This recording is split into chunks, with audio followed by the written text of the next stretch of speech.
નમસ્તે મિત્રો મારા ઘણા વિડીયોઝમાં આપે શિક્ષણ સંવર્ધન અભિયાન સમન્વય વિશે સાંભળ્યું હશે. તો અમારા આ સમન્વય ગ્રુપની 99મી રાજ્ય ગોષ્ઠી તાજેતરમાં વલસાડ જિલ્લાના ઉમરગામ તાલુકામાં પાલીકરમબેલીમાં આવેલ કાલઈ આશ્રમ શાળામાં યોજાયેલ. આ આશ્રમ શાળામાં આદિવાસીના બાળકો અભ્યાસ કરી રહ્યા છે.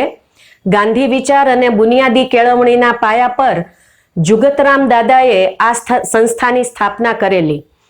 અમારા અહીંના 3 દિવસના રોકાણ દરમિયાન ત્યાંના બાળકોએ એક સાંસ્કૃતિક કાર્યક્રમ રજૂ કરેલો અને આ સાંસ્કૃતિક કાર્યક્રમમાં એમણે ઘણી બધી કૃતિઓ પ્રસ્તુત કરેલી. કર્ણનું મહાભારત આધારિત નાટક પણ કરેલું.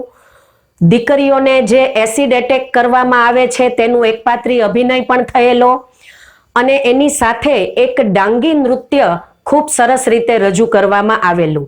તો આ ડાંગી નૃત્યની ઝલક આજના વિડીયોમાં તમે જોશો.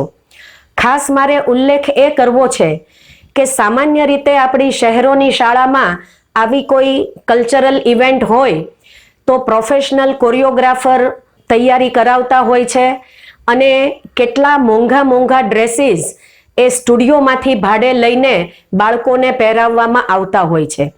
પરંતુ આ આશ્રમ શાળાના બાળકોએ પોતાના તમામ ડ્રેસ એમણે જાતે બનાવેલા હતા.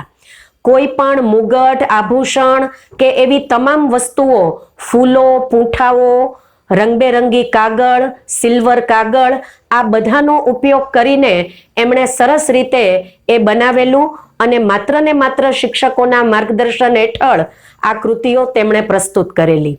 તો ચાલો આપણે જોઈએ આદિવાસીનું ડાંગી નૃત્ય.